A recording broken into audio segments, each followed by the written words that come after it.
प्रिय विद्यार्थियों, नमो नमः। द्वितीय पाठ दुर्बुद्धि विनश्यति पढ़ चुके हैं, उसका अभ्यास भी हम अच्छे से कर चुके हैं। आज हम करने जा रहे हैं अतिरिक्त प्रश्नोत्तराणि। उसी पाठ से संबंधित कुछ अतिरिक्त प्रश्नों के उत्तरों को हम जानने जा रहे हैं, समझने जा रहे हैं। प्रश्न नंबर 1, अधोलिखितानां प्रश्नानां वैकल्पिक उत्तरेषु समुचितम उत्तरम दीयताम्। नीचे लिखे गए जो वैकल्पिक प्रश्न है उत्तरों में से एक सही उत्तर को हमने छांट करके लिखना है, बताना है। सरोवरे संकट विकटौ को निवसतः। सरोवर में, तालाब में संकट और विकट नाम के कौन रहते थे? कुर्मौ, हंसौ, बालकौ, नरौ। हंसौ। कौन रहते थे? हंसौ। आगे, एकदा तत्र के आगच्छन। एक बार वहां कौन आए? मत्स्यः, कुर्मः, धीवरा, हंसः। एक बार वहां पर आए धीवरा, मछुआरे। आकाश मार्गेण कः अन्यत्र गन्तुम् इच्छति। आकाश मार्ग से कौन जो है जाना चाहता था? हंस है, मत्स्य, कुर्म, धीवर है, कुर्म है। ठीक है, आगे बढ़ते हैं।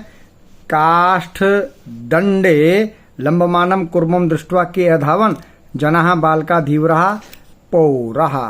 ठीक है जी। यूयम भस्म खादत इति क्या वदत। तुम राख खाओ, या कौन बोला? कुर्म, मत्स्य, धीवर, गोपाल कहे, ये बोला कछुआ। चलिए आगे बढ़ते हैं। अगला प्रश्न क्या है? ध्यान दीजिएगा एकदम बढ़िया से। नीचे लिखे प्रश्नों के उत्तर दीजिए। गंतुम इत्यत्र कह प्रत्यय। गंतुम यहाँ पर कौन सा प्रत्यय है? प्रत्यय बताना है। तो गंतुम में है कौन सा प्रत्यय है? तुमुन। तुमुन का न हलंत आएगा, ध्यान रखिएगा। तुमुन। वदिष्यामि इत्यत्र कह लकार है। वदिष्यामि यहाँ पर कौन सा लकार है? कौन सा लकार है जी? यहाँ पर भविष्यत काल लिट लकार है। क्या? लिट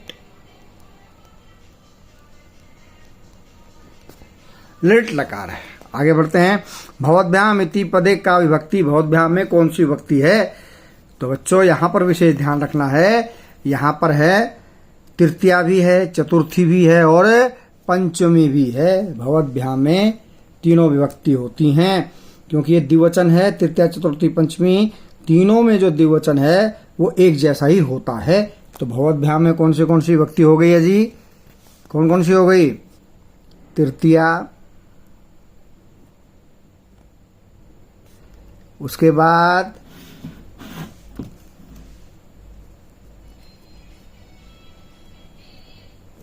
चतुर्थी और चतुर्थी के बाद पंचमी। तीनों विभक्तियां होती हैं। ठीक है, आगे बढ़ते हैं।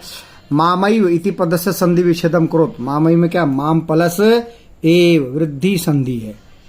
माम प्लस एव जैसे होती है बेटा जी सदा जवाब में एव, सदैव। उसी तरह है माम जमा एव, मामैव। दुर्बुद्धि इति पदस्य के विलोम पदम। दुर्बुद्धि यानी कि बुरी बुद्धि, तो दुर्बुद्धि का उल्टा क्या बनेगा? सुबुद्धि। अच्छी बुद्धि, दूर हट जाएगा, सुबुद्धि। दुर्बुद्धि का उल्टा सुबुद्धि। चलिए आगे बढ़ते हैं। आगे क्या दिया गया देखिए ध्यान से। भिन्न प्रकृतिक पदम चुनोत। भिन्न जो है उनको चुनना है। धनानी, रत्नानी, अधुना, अन्नानी। तो धनानी, रत्नानी, अन्नानी एक जैसे हैं, इसमें अलग क्या है? अधुना। वसुंधरा, वन्नी, अन्नम, रवि, इसमें अलग क्या है? अन्नम। करोति, सत्येन, पश्यति, भवेत, इसमें अलग क्या है भाई? सत्येन। बाकी सब धातु रूप है, शब्द रूप है। तत्र अपि अधुना मित्रम, यहाँ अलग क्या है भाई? अधुना।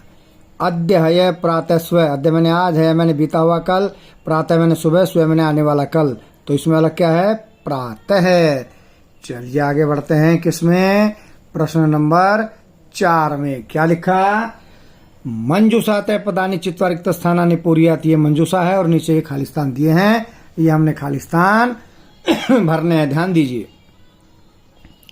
लिख लेते हैं। 1, 2, 3, 4, 5। तो सबसे पहले ये श्लोक है आखिरी वाला, उसी का है। सुहृदाम नंबर 1।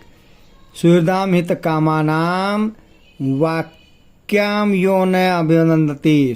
सुहृद के जो हित चाहने वाले वाक्यों को जो अभिनंदन नहीं करता है उसका क्या होता है? स मैंने वह कूर्मैव, कछुए की भांति दुर्बुद्धि दुष्ट बुद्धि वाला क्या करता है?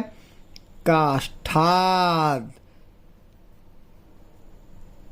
क्या होता है? लकड़ी से भ्रष्टो विनश्यति, लकड़ी से गिरकर नष्ट हो जाता है। चलिए आगे बढ़ते हैं। आगे क्या आ गया है? पर्याय पदानी योज्यत, पर्याय पदों को जोड़िए। तो यहां लिख लेते हैं हम संख्या 1 2 3 4 5 6। ठीक है, तो जिसके सामने जो आएगा उसके आगे वही नंबर लिखते चलेंगे। सबसे पहले हरदम, हरदम का समानार्थक क्या होगा? तड़ागम। मित्रम का क्या होगा जी? सुहृदम। अपायः का क्या होगा? विहनः। अपरः का क्या होगा? अन्यः। अपरः का अन्यः। भूमौ का पृथ्व्याम। भ्रष्ट का पतितः। यानी कि वो ऐसे हैं और ये ऐसे दिखाए गए हैं। चलिए अगले प्रश्न में चलते हैं। अंतिम प्रश्न आ गया है। क्या है? अधोलिखितम गद्यांशम पठित्वा प्रश्नानाम उत्तरम एक पदेन लिखित। नीचे लिखिए गद्यांश को पढ़कर प्रश्नों के उत्तर एक पद में देने हैं। अस्तिम गद्य से फुल्लोत्पल नाम सर पहला ही गद्यांश है, ये पहला ही पैरा है। तत्र संकट विकटव हंसो निवसता है। कंबुगिरी नाम कहते हो मित्रम एक है कुर्म अपि तत्रई प्रतिवस्ति स्मय। फुल्लोत्पल नाम सर कुत्र अस्ति। फुल्लोत्पल नाम का सरोवर कहाँ पर है? ये है जी मगध देश में है। कहाँ पर है? मगध देश में। तो यहाँ लिख देंगे मगध देशे, मगध देश में। हो गया इसका उत्तर। तत्र को निवसता है, वहां कौन रहते थे? हंस रहते थे। कितने हंस? 2 हंस। लिख देंगे हम हंसौ। तयो मित्रम कैस्ति, उनका मित्र कौन है? कंबोग्रीव। तो डैश लगा क्या लिख देंगे? कंबोग्रीव है। ठीक है जी। तो चलिए आज के लिए इतना ही। मिलते हैं कल तृतीय पाठ के साथ। तब तक जयतु सुर भारती।